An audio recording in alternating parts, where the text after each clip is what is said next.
Hello friends, welcome back to my channel Manzil online गुरु।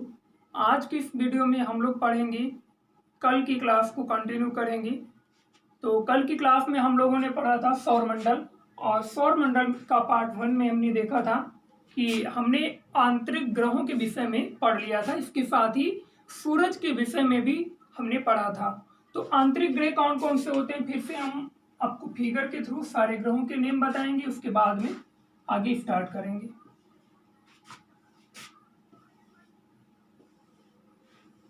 ये आपके 8 ग्रह हो गए। नंबर 1 बुध, शुक्र, पृथ्वी, मंगल, बृहस्पति, अरुण, शनि, अरुण और वरुण। ये आपके 8 ग्रह हो गए। 9वां ग्रह जो था वो था यम, लेकिन उसको अभी आगे बताएंगे कि उसके साथ क्या हुआ, इसलिए उसको ग्रहों की सूची से हटा दिया गया। तो ये है आपका सन, जो हमारे सौर मंडल का मुखिया है। ठीक है, तो हमारे सौर मंडल में कुल कितने सदस्य हैं? तो सन और उसके अलावा 8 और सदस्य हैं, तो कुल 9 सदस्य हैं हमारे सौर मंडल में। ठीक है, तो सौर मंडल में 8 ग्रह हैं, और इन 8 ग्रहों में ये जो 4 ग्रह हैं, बुध से मंगल तक, बुध शुक्र पृथ्वी, इनको आंतरिक ग्रह कहा जाता है। आंतरिक ग्रह, जैसा कि मैंने कल भी बताया था, आंतरिक ग्रह और साथ ही में ठोस ग्रह भी कहा जाता है। ठोस अवस्था में है ये। और ये जो ग्रह है बृहस्पति, शनि, अरुण, वरुण, इन्हें हम बाह्य ग्रह कहते हैं। बाह्य ग्रह, तो ये आपके बाह्य ग्रह हो गए। और ये जो ग्रह हैं बृहस्पति, शनि, अरुण और वरुण, ये हैं गैसीय अवस्था में। कैसी अवस्था में? गैसीय अवस्था में हैं। तो कल के वीडियो में हम लोगों ने बुध, शुक्र, पृथ्वी और मंगल के विषय में सारे जितने भी ऑब्जेक्टिव्स बन सकते थे उन सब को हमने देखा था। तो आज की वीडियो में हम बात करेंगे बृहस्पति, शनि, अरुण और वरुण। बृहस्पति को इंग्लिश में जुपिटर बोलते हैं, शनि को सैटर्न बोलते हैं, अरुण को बोलते हैं यूरेनस, और वरुण को बोलते हैं नेपच्यून। ठीक है, तो ये जो 4 ग्रह हैं इनके विषय में हम लोग देखेंगे, और इनमें भी सबसे पहले हम लोग देखेंगे बृहस्पति के विषय में। किसके विषय में? बृहस्पति के विषय में। तो चलिए हम इधर ही आपको बताएंगे। आपको जो भी हम बताएं उन सब को, वो सारे आप जो भी हम बताएंगे लिखेंगे, उसको नोट करते रहिएगा, जिससे कि आपके नोट्स भी तैयार हो जाएंगे। तो बृहस्पति जो है फ्रेंड्स, वो हमारे सौर मंडल का ही एक ग्रह है जो आकार में सबसे बड़ा है। आकार में सबसे बड़ा है। हम बृहस्पति के विषय में बात करेंगे। आकार में सबसे बड़ा ग्रह है, सबसे बड़ा ग्रह है, आकार में सबसे बड़ा ग्रह है। और अगर देखा जाए सूर्य से दूरी के अनुसार किस नंबर पर आता है? 5वें नंबर पर आता है। सूर्य से दूरी के अनुसार 5वें नंबर पर आता है। और ये जो ग्रह है, इस ग्रह पर मुख्य कौन कौन सी गैसें पाई जाती हैं? उनमें हम लोग अगर देखें तो सबसे ज्यादा हाइड्रोजन और हीलियम इन पे पाई जाती है। इसके साथ ही CH4 मीथेन गैस पाई जाती है, और इसके अलावा NH3 अमोनिया गैस पाई जाती है। तो हाइड्रोजन, हीलियम और मीथेन और अमोनिया गैस इस पर पाई जाती हैं। और इसका जो वायुमंडल है, पृथ्वी के वायुमंडलीय दाब जो है, पृथ्वी के वायुमंडलीय दाब का 1 करोड़ गुना अधिक है। 1 करोड़ गुना अधिक है। बृहस्पति ग्रह का वायु दाब जो है पृथ्वी के वायु दाब का 1 करोड़ गुना अधिक है। फ्रेंड्स, आपको पता होगा बृहस्पति ही एकमात्र ऐसा ग्रह है हमारे सौर मंडल का जिसकी अपनी रेडियो ऊर्जा है, अपनी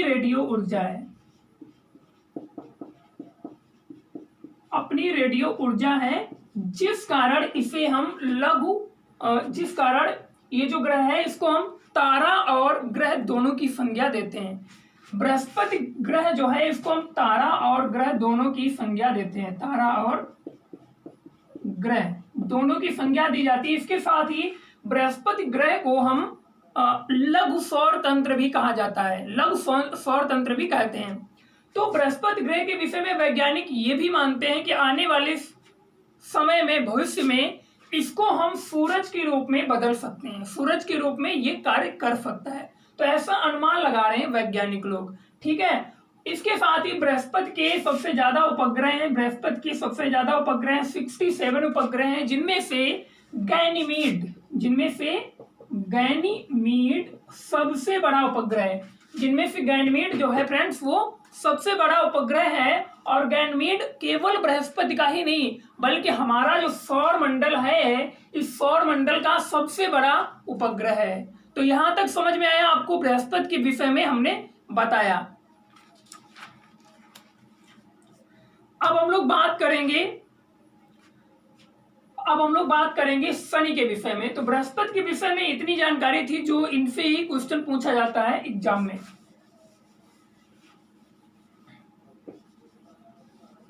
अब हम लोग बात करेंगे शनि के विषय में।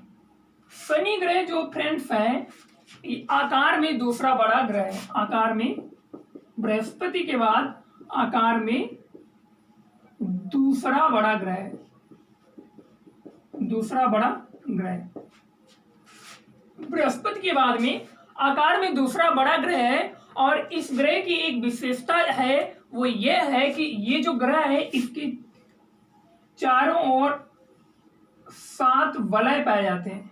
कितने? 7 वलय पाए जाते हैं, 7 वलय पाए जाते हैं, जो बहुत ही महीन, बहुत ही अत्यंत छोटे कणों से मिलकर बने हुए। कितने वलय हैं? 7 वलय हैं। इसको आपको याद रखना है। कितने वलय पाए जाते हैं? 7 वलय पाए जाते हैं, जो अत्यंत छोटे कणों से मिलकर बने हैं। इसके साथ ही फ्रेंड्स जो शनि है, इसका जो परिक्रमण काल कितना है? शनि का परिक्रमण काल 29.5 वर्ष है, 29.5 वर्ष है। यानी कि 29.5 वर्ष में शनि अपना एक चक्कर पूरा कर लेता है सूरज के चारों ओर। ठीक है, यहां तक समझ में आया।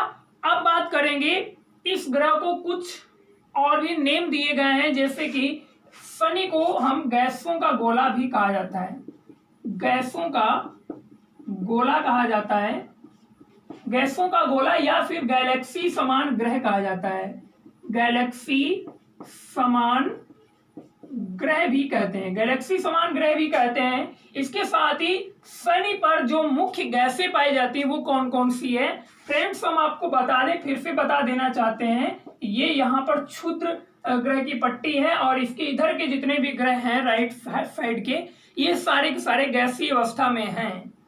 इनका वायुमंडल जो है अत्यधिक सघन है और जैसे जैसे दूरी बढ़ती जाती है वैसे वैसे इनका वायुमंडल और अधिक सघन होता चला जाता है। तो शनि ग्रह का जो है वायुमंडल बृहस्पति से अधिक सघन है और इसके साथ ही इस पर भी सेम वही गैसों की अधिकता पाई जाती है, NH3 और CH4 और हीलियम और हाइड्रोजन।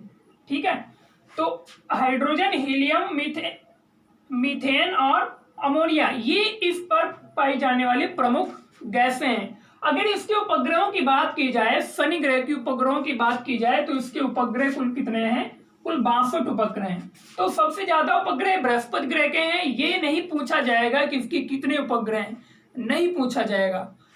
ये पूछा जा सकता है कि इस ग्रह के सर्वाधिक उपग्रह, क्योंकि उपग्रह जो है हमारे जो वैज्ञानिक हैं वो लगातार इस पर सर्च करते रहते हैं और उपग्रहों की संख्या घटती और बढ़ती रहती है, आंकड़े बदलते रहते हैं। लेकिन सबसे ज्यादा उपग्रह बृहस्पति के ही हैं। यही सवाल का आंसर आपका सही होगा। तो शनि के कुल 62 उपग्रह हैं और बृहस्पति के हमने 67 बताए थे, 67 बताए थे। तो शनि का जो प्रमुख उपग्रह है उसका नाम है टाइटन। टाइटन जो उपग्रह है ये शनि का सबसे बड़ा उपग्रह है और इसका आकार लगभग बुध ग्रह के बराबर है। कितना? लगभग बुध ग्रह के बराबर इसका आकार है। आगे बात करें, इसके और भी कुछ उपग्रह जैसे कि मीमांसा,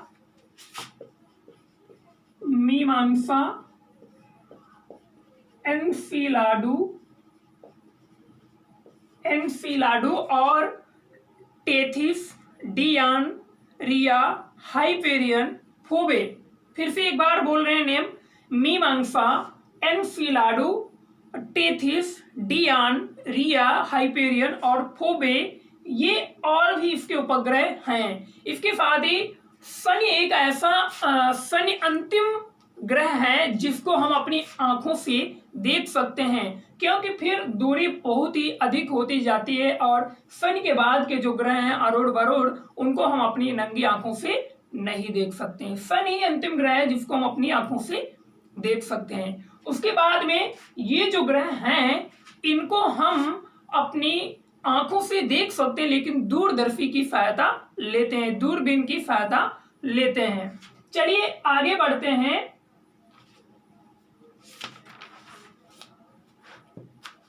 अब हम बातचीत करेंगे अरुण ग्रह के विषय में। किसके? अरुण ग्रह के विषय में। अरुण ग्रह को भी पढ़ना इंपॉर्टेंट है, इससे एक क्वेश्चन पूछा जाता है, वो अभी हम आपको बताने वाले हैं। देखिए, जैसे जैसे ग्रहों की दूरी बढ़ती जाएगी सूर्य से, वैसे वैसे इनका परिक्रमण काल का भी समय बढ़ता चला जाता है, ये याद रखना। तो अरुण को इंग्लिश में यूरेनस कहते हैं। अरुण के विषय में अगर बातचीत करें तो इससे एक प्रश्न सीधा सीधा पूछ लिया जाता है कि इसकी खोज किस वैज्ञानिक ने की थी। इसकी खोज किस वैज्ञानिक ने की थी? देखिए, इनकी खोज इसलिए नहीं पूछी जाएगी क्योंकि ये हमें अपनी नंगी आंखों से इन्हें हम देख सकते हैं, शनि तक जो भी ग्रह हैं। अरुण और वरुण, इनको दूरदर्शी की सहायता से देखा जा सकता है। तो सबसे पहले विलियम हर्शल ने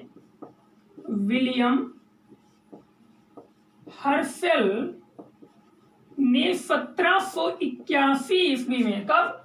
1781 ईस्वी में विलियम हर्शल ने दूरबीन की सहायता से अरुण ग्रह को देखा था। तो खोज का श्रेय विलियम हर्शल को ही दिया जाता है। अब बात करेंगे कि बृहस्पति सबसे बड़ा ग्रह था, शनि उससे छोटा है और अरुण तीसरे नंबर पर छोटा बड़ा उपग्रह है, बड़ा ग्रह है। ठीक है, तो अरुण जो है शनि के बाद तीसरा बड़ा ग्रह है, इसको भी आपको याद रखना है। और शनि के समान ही ये अरुण ग्रह भी है, इसके चारों ओर भी 5 वलय पाए जाते हैं। कितने? 5 वलय पाए जाते हैं और इनसे क्वेश्चन पूछा जाता है। 5 वलय पाए जाते हैं। शनि के समान अरुण के भी चारों ओर छोटे छोटे कणों के वलय पाए जाते हैं और वो उनकी संख्या 5 है। इनका नाम भी रखा जा चुका है। नाम रखा गया है अल्फा, बीटा, गामा, डेल्टा और जो 5वां नाम है वो है एप्सिलॉन।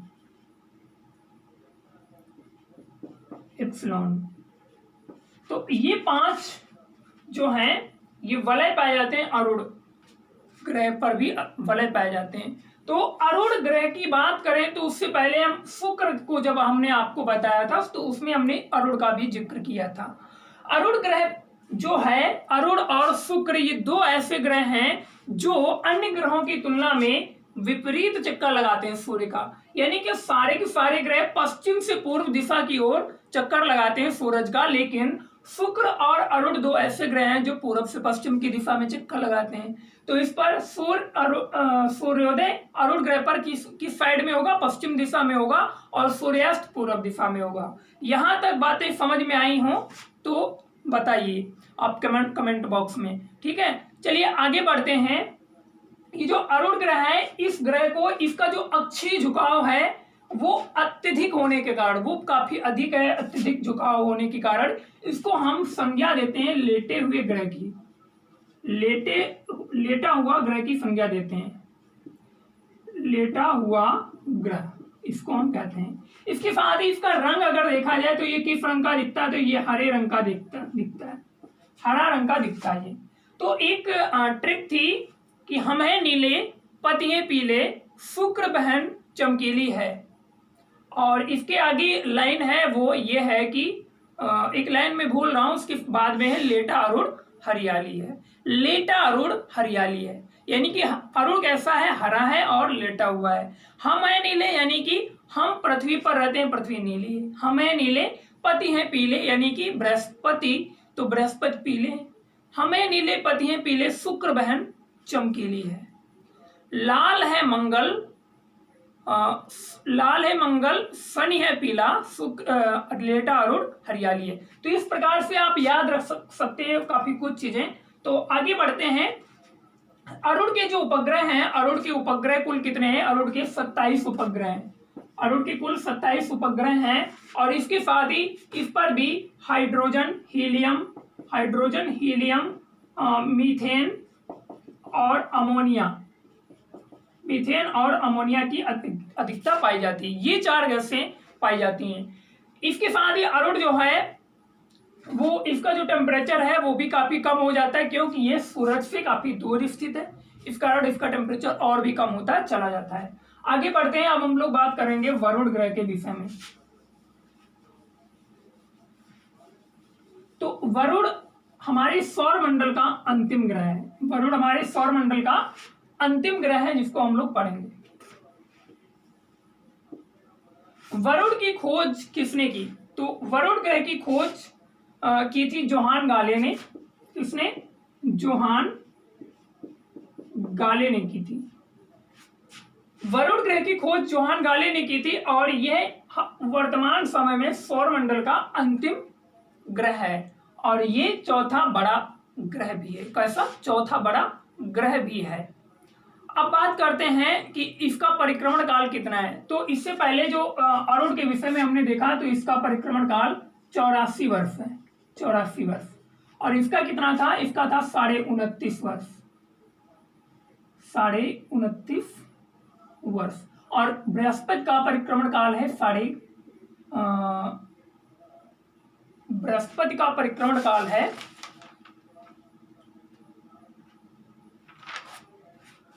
11.9 वर्ष है। ठीक है, तो इनका परिक्रमण काल भी याद रखना है। और अब बात करेंगे वरुण। तो वरुण का परिक्रमण काल कितना है? इसका परिक्रमण काल है 165 वर्ष। 165 वर्ष में ये अपना चक्कर पूरा करता है, क्योंकि ये सूरज से काफी अधिक दूर पर है, इसलिए ही इसको इतना समय लग जाता है।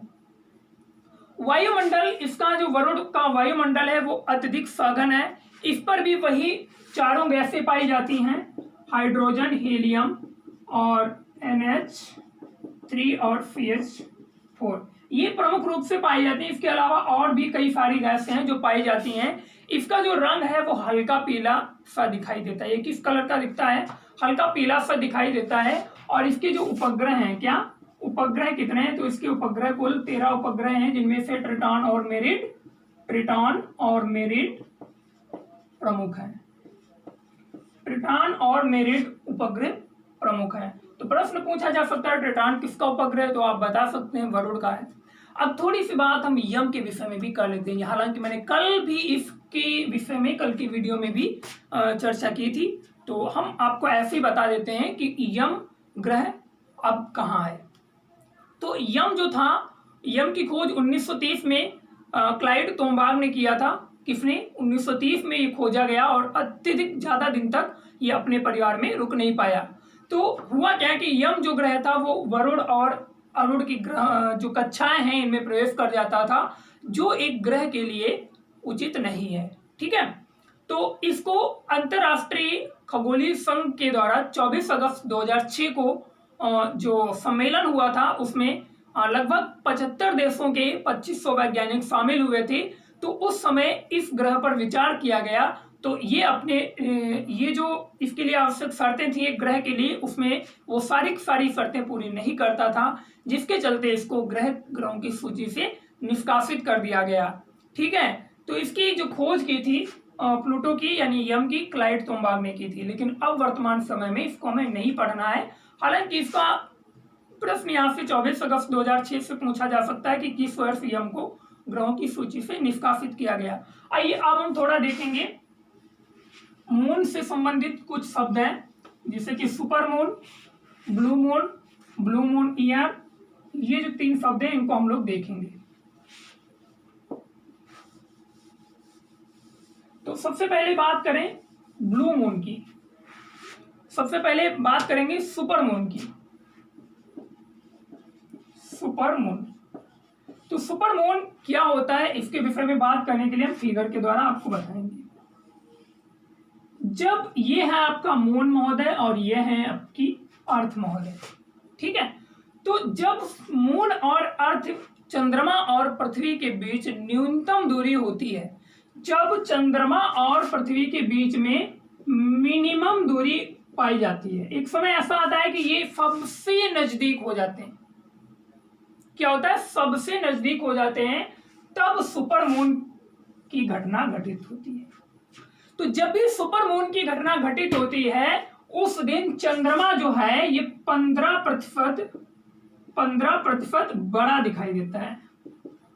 15% बड़ा दिखाई देता है। इसके साथ ही लगभग ये 30% लगभग ये अधिक चमकीला दिखाई देता है, अधिक चमकीला दिखाई देता है।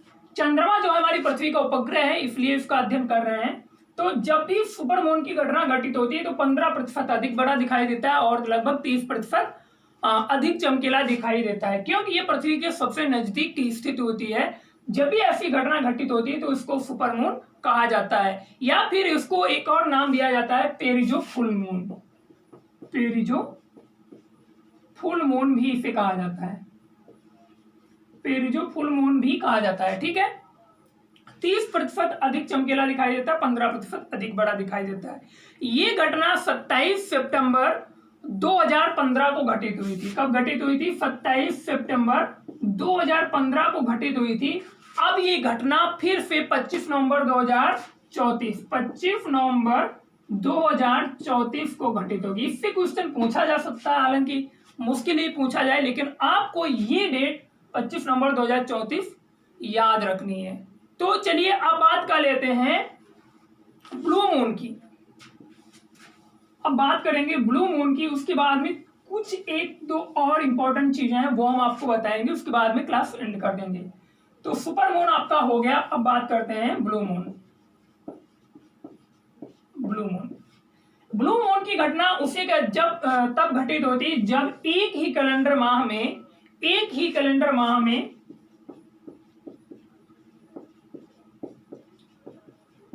दो पूर्णिमा घटित हो जाती हैं। दो पूर्णिमा होती हैं। जब एक ही कैलेंडर माह में दो पूर्णिमा घटित होती है तो दूसरी पूर्णिमा जो होती है उसको हम लोग ब्लू मून कहते हैं। क्या कहते हैं? ब्लू मून कहते हैं। तो ब्लू मून से आशय ये नहीं कि उस दिन मून जो है ब्लू यानी कि नीला दिखाई देता है, ऐसा इससे कोई भी इसका संबंध नहीं है। ब्लू मून उसे कहा जाता है जब एक कैलेंडर माह में दो पूर्णिमाएं घटित होती हैं, तो दूसरी पूर्णिमा को ब्लू मून, दूसरी पूर्णिमा वाले दिन ब्लू मून की घटना घटित होती है। अब इसी में ब्लू मून है, इसमें ईयर और जोड़ दिया गया, ब्लू मून ईयर। तो ये भाई क्या है, तो इसको भी बता देते हैं। तो जब एक वर्ष में दो या अधिक माह में ब्लू मून की घटना घटित होती है तब उसे ब्लू मून ईयर बोल दिया जाता है। नहीं समझ में आया?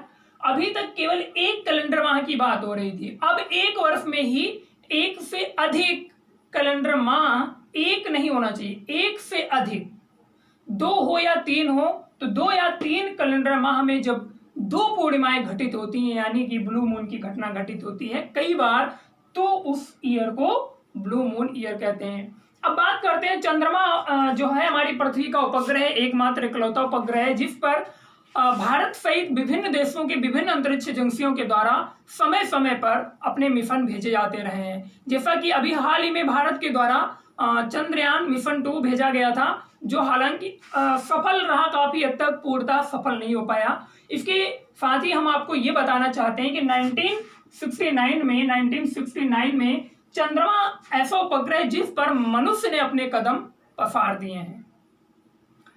तो 1969 में अमेरिका की अंतरिक्ष एजेंसी नासा के द्वारा 3 व्यक्ति भेजे गए अपोलो 11 के माध्यम से। अपोलो 11 के माध्यम से 3 व्यक्ति भेजे गए थे, जिनमें से मुख्य थे 2 लोग, एक पायलट था और 2 लोग मुख्य थे। उनमें से नंबर 1 नील आर्मस्ट्रांग प्रमुख थे और इनके सहायक थे एडविन एल्ड्रिन इनके सहायक थे। तो ये जो दो व्यक्ति थे, इनमें से सबसे पहले नील आर्मस्ट्रांग जी ने चंद्रमा पर अपना कदम रखा और उसके बाद में एडविन एल्ड्रिन भी उतरे और फिर इन्होंने वहां पर अपने देश का पताका लहरा दिया। तो फ्रेंड्स, हम आपको ये बताना चाहते हैं कि ये क्वेश्चन पूछ लिया जाता है, किस वर्ष अमेरिका के द्वारा चंद्रमा पर मानव भेजे गए। ठीक है, तो ये 1969 की घटना थी। उसके बाद में रूस भी तेजी से उसने कार्य बढ़ाया। उसके बाद में रूस के भी यूरी गागरिन वगैरह अंतरिक्ष में कई बार जा चुके हैं। बहुत सारे लोग तब से अंतरिक्ष की सैर कर रहे हैं। तो आज की वीडियो में रखते हैं इतना ही, मिलेंगे नेक्स्ट वीडियो में। नेक्स्ट वीडियो का टॉपिक होगा हमारा भूकंप और ज्वालामुखी। भूकंप और ज्वालामुखी। तो ज्यादातर हम फोकस इस समय ज्योग्राफी पर कर रहे हैं, हालांकि आने वाले समय में हम पॉलिटी जैसे भी सब्जेक्ट आपके लिए लाएंगे और उसके लिए कुछ आप लोगों को वेट करना होगा। तब तक के लिए देखते रहिए मंजिल ऑनलाइन गुरु।